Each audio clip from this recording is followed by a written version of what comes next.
But today, there's another side to the Khmer Rouge. I'm with a band of former jungle soldiers who are setting up an ambush. But the quarry is no longer human. This time, their weapons are cameras, and their targets, rare and endangered wildlife. In a way, both soldiers and animals became allies.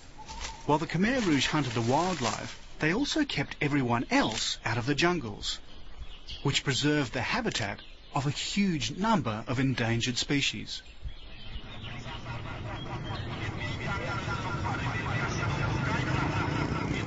This dusty and polluted town on the Thai-Cambodia border is called Ko Prey.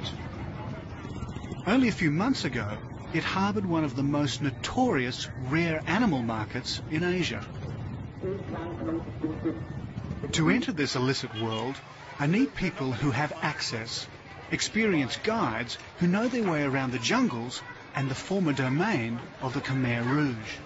Now I think it's only one that Sun Hien and Hunter Weiler were just the guys. In their work for the Cambodian Wildlife Protection Office, both travelled deep into Cambodia's wildest regions. If they had their way, a shop like this would be closed down.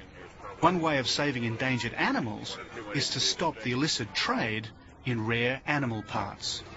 What one's this? This is an Indochina subspecies of the tiger. It's quite small. Yeah, somewhat smaller than the Bengal tiger. And what are these? These are clouded leopard, also an endangered species. They spend a lot of time up in the trees hunting birds. There are also parts of animals, bantang and rhinoceros horns, crocodile skulls and tiger penises, skins, bladders and beaks, all valued as ingredients in Eastern traditional medicines. Then there are the trophy horns and antlers. These too may be ground up for use in making love potions. These are Ko Prey. The Ko Prey is the national animal of Cambodia. It's maybe totally extinct from the face of the earth. And it's here for the first time that I see the horns of a rare, perhaps even mythical creature, the Keating Vor. It's said to be a shy animal that eats snakes, and its horn is supposed to be an antidote for snake bite. It's also sometimes known as the Cambodian unicorn, despite having two horns. Has he ever seen one of these? You mean a live animal? A live animal? Never seen a live animal. Mythology tells us that the unicorn came from the east. Like the Keating Vor, its horn was supposed to be a cure for poison. And with such a demand for traditional medicine, it's no surprise to learn that counterfeiters have moved in. And are these real ones? Oh, about 90% of people say it's Keating Vor. What do you think, Hunter? Well, I don't know. I'm skeptical about this one. Of all the Keating Vor horns that scientists have examined, most of them turn out to be fakes. There is a very large counterfeit market because of the scarcity of the animal and its high monetary value. So what price would he sell these for? The most expensive horn that he sells is like $200 per horn. Per horn? So, yeah. $200 for this? Yes. For a subsistence farmer, that's more than a year's wages. I can't help wondering if there's a mythical scam happening here.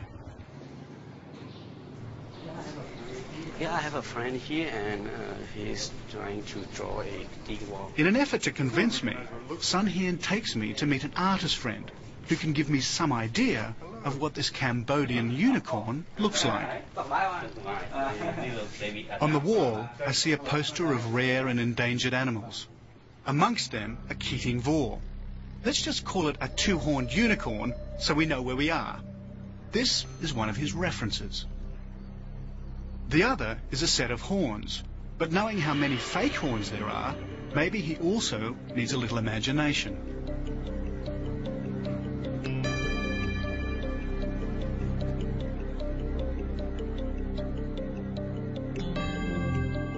Gradually, an animal takes shape in a setting that looks like a Garden of Eden, with one difference.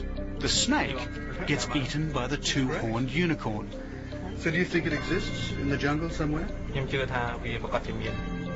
Yeah, he said But- it absolutely exists in the Yeah. jungle today. Yeah.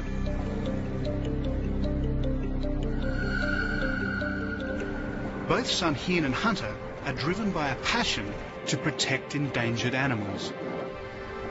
For me, the chance of photographing a mythical creature, however remote, is reason enough to join their expedition. I mean, it's almost a legend about this animal. A unicorn is a mythical beast with a very strange and distinct horn that lives in the hearts and minds of some ancient peoples.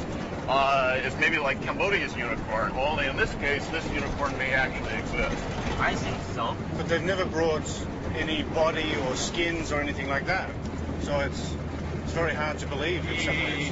Yeah, but we didn't know. We're not sure about that yet.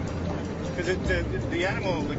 One thing we do know, though, our next stop was once the greatest city on the planet, an earthly paradise that lay lost in the jungle for 500 years.